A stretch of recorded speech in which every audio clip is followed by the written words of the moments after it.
Magluluto na tayo ng dinner. Nakaluto na ako ng rice.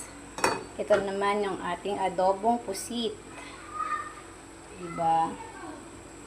Maliliit na pusit yan. At nagluto rin ako ng teriyaki sa oven. Ito yung teriyaki na nabibili sa supermarket. Bali, ready to na siya, to cook. Ayan siya.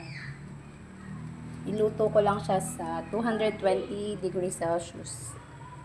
Then 30 minutes. Medyo nag-oily na siya. Medyo nagba-brown na. Lumalabas na yung oil.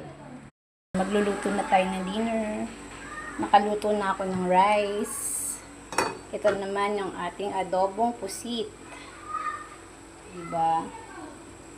Maliliit na pusit yan. At nagluto rin ako ng teriyaki sa oven. Ito yung teriyaki na nabibili sa supermarket. Bali, ready to na siya, to cook. Ayan siya. Iluto ko lang siya sa 220 degrees Celsius.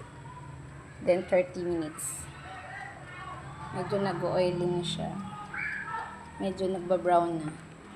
Lumalabas na yung oil.